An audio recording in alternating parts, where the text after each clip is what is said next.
बिस्मिल्लाहिर्रहमानिर्रहीम, अस्सलाम वालेकुम नाज़रीन। मैं हूं नदीम खालिद और बाबर आजम केस में एक नई अपडेट आई है कि अब खातून लीगली पुलिस ने ये डिक्लेयर कर दिया है कि ये झूठ बोल रही थी। थाना डिफेंस ए में जो इसने मुकदमा दर्ज करवाया था उसके लिए दरख्वास्त इसने दी थी कि मुकदमा दर्ज हो कि मुझे हिरासा किया जा रहा है बाबर आजम की फ़ैमिली की तरफ से। तो पुलिस ने आज अदालत के अंदर ये रिपोर्ट जमा करवाई कि बिल्कुल हिरासा नहीं किया गया, ये खातून झूठ बोल रही हैं। वहाँ पर मुलाकात भी इस खातून की और उस फैमिली की करवाई गई। तो मेरे साथ सीनियर कोर्ट के रिपोर्टर आज अदालती कार्रवाई में क्या हुआ उस हवाले से उन्होंने भी रिपोर्ट किया अपने यूट्यूब चैनल पे। शाकिर साहब मौजूद होंगे। अस्सलाम वालेकुम। वालेकुम अस्सलाम।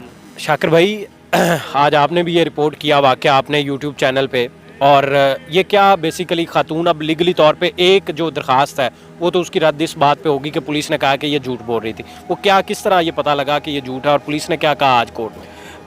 देखें, दो दरख्वास्तें जो हैं मजबूरी तौर पर इन्होंने जो है वो अदालत में दायर की थी। एक जो दरख्वास्त थी वो 22 से 22B की थी। इसे हम इंदराज मुकदमा की दरख्वास्त कहते हैं, और ये उस वक्त दायर की जाती है जब आप पुलिस के पास जाते हैं और पुलिस आपका मौक़िफ़ नहीं सुनती या आपकी दरख्वास्त के ऊपर जो है वो कोई कार्रवाई नहीं करती और FIR दर्ज नहीं करती। उसके लिए फिर आप अदालत से रजू करते हैं। और दूसरे फिर आप एक और दरख्वास्त देते हैं कि मुझे कोई शख्स जो है वो जान से मारने की धमकियाँ दे रहा है, मुझे हरासा कर रहा है, मुझे ब्लैकमेल कर रहा है। तो उसके हवाले से जो है वो एक दरख्वास्त जो है वो आप फिर अदालत में देते हैं। वो दरख्वास्त देने का मकसद ये होता है कि पाबंद किया जाए पुलिस को और उन लोगों को जिन लोगों से उन्हें ख़तरा होता है कि अदालत उनको पाबंद कर दे कि वो हरासा ना करें। तो ये दरख्वास्त जो थी ये आज एडिशनल सेशन जज आबिद रज़ा साहब के पास लगी हुई थी, और इसमें जो गुज़िश्ता समाअत पर अदालत की जानिब से ये डायरेक्शन दी थी पुलिस को, थाना डिफेंस ए को, कि इससे मुतल्लिक जो खातून ग्रीवेंसेस लेके आई हैं, जो खातून ने मौक़िफ़ इख्तियार किया है कि इनकी जान को ख़तरा है और ये लोग हरासा कर रहे हैं, इनसे मुतल्लिक तफ्तीश करके मुकम्मल रिपोर्ट जो है वो अदालत में जमा करवाएं। तो आज ये रिपोर्ट जो है वो अदालत में जमा करवाई गई और इसके बाद अदालत की जानिब से एक तफसीली ऑर्डर भी दिया गया है। उसमें क्या वो जो उसमें जो रिपोर्ट पेश की गई है पुलिस की जानिब, उसमें क्या क्या पॉइंट्स हैं? लेकिन जो पुलिस की जानिब से रिपोर्ट पेश की गई है, एक तो ये क्योंकि हाई प्रोफाइल केस था तो इसके लिए पुलिस ने भी एक कैंट के लेवल पर जो है, जो कैंट SP कैंट इन्वेस्टिगेशन है, उन्होंने इसकी सरबराही की, इस तमाम मामले की और तहकीकात की। इन खातून को जब ये गई 28 नवंबर को इन्होंने ये दरख्वास्त दी थी। उसके बाद जो उन्होंने दरख्वास्त में मौक़िफ़ इख्तियार किया था, जो एलिगेशन लगाए थे उस पर मुकम्मल तहकीकात की, तफ्तीश की, और उसके बाद एक रिपोर्ट जो है वो उन्होंने अदालत में जमा कराई। अब जो रिपोर्ट अदालत में थी उसका जो उसके मंदरजात हैं वो मैं आपको बता देता हूँ कि पुलिस ने अपनी ये रिपोर्ट में कहा है कि ये जो खातून हैं इन्होंने जो इल्ज़ामात लगाए हैं उनका हकीकत से कोई ताल्लुक़ नहीं है, बिल्कुल झूठे हैं, नहीं है, झूठे हैं। ये पुलिस की रिपोर्ट है, और पुलिस की रिपोर्ट में पहले बताया गया कि जो खातून आई उनके इल्ज़ामात क्या थे और इन इल्ज़ामात पर जो है वो तहकीकात की गई, और इन इल्ज़ामात के फिर जवाबात जो थे वो पुलिस ने जमा जो है वो अदालत में करवाए। और इस रिपोर्ट में वाज़ेह तौर पर लिखा हुआ था कि जो खातून इल्ज़ामात लगा रही हैं फैसल आज़म पर, बाबर आज़म के वालिद मोहम्मद आज़म पर, सफ़ीर आज़म पर, और बाकी एक काशिफ भी नाम था, और बाकी जो फ़रीक़ैन जिनको बनाया था उनको जो है उनके हवाले से उन्होंने कहा है कि इन लोगों ने कोई हरासा नहीं किया, इन लोगों के ख़िलाफ़ कोई शवाहिद नहीं मसूल हुए। तो अगर हम इसको थोड़ा सा और ब्रॉडर वे में देखें तो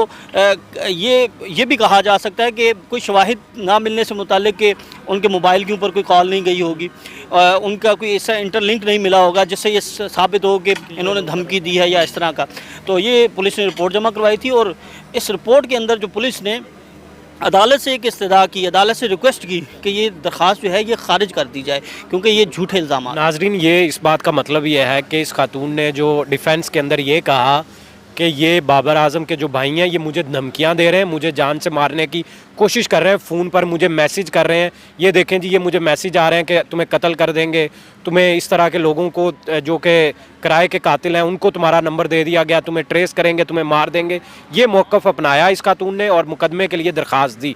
लेकिन पुलिस ने कहा कि उन्होंने टोटल इन्वेस्टिगेट किया कि आया इन लोगों ने कोई इस तरह की हरकत की भी है या कि नहीं की।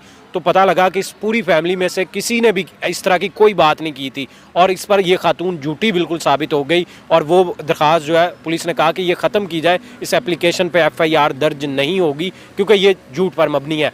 तो क्या आपको लगता है बाबर आजम के केस पर क्या होगा? अभी और भी जो दरख्वास्त है उसका कुछ निकलेगा या ये खातून जो है इसी तरह ही जो है उसके सिर्फ इल्ज़ामात ही हैं?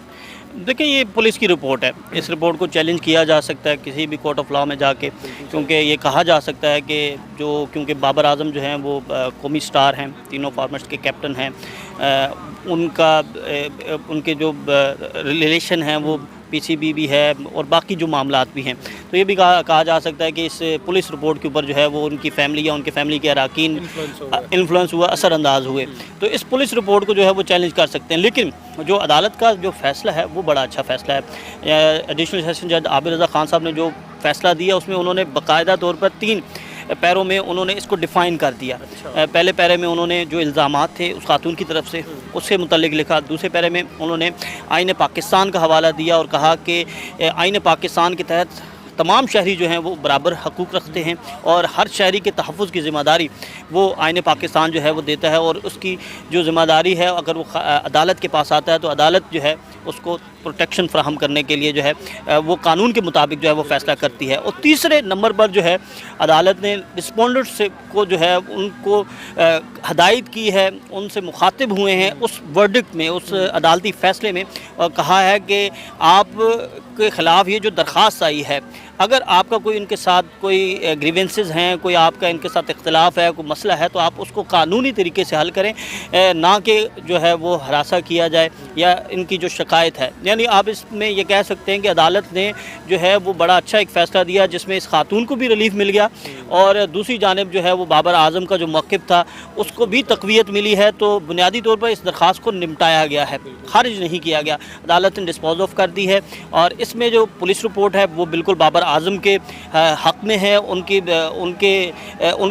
बहुत ज़्यादा सपोर्ट कर रही है, उनके मौक़िफ़ को तायद कर रही है और जो एक बड़ा इल्ज़ाम था वो गलत साबित हो चुका है। अब इसके अलावा वो किसी और कोर्ट में जाती हैं, इस फैसले को जो है चैलेंज भी कर सकती हैं, फैसले को तो नहीं लेकिन इस पुलिस रिपोर्ट को वो जो है वो चैलेंज कर सकती हैं क्योंकि फ़ैसला तो इनके हक़ में ही है। जो ये अदालत से प्रे यानी जो रिक्वेस्ट कर रहे थे अदालत से कि अदालत उनको ये रिक्वेस्ट जो प्रे जी इस्तदा थी ये उसे तहफ़्फ़ुज़ फराहम करे, वो तो अदालत ने फराहम कर दिया और पाबंद कर दिया पुलिस को भी और इनकी फैमिली अरकान को भी कि आप इनको हरासा नहीं करेंगे और कहीं पर भी कोई डिस्प्यूट है तो आप उसको लीगली जो है वो हल करें। बहुत शुक्रिया।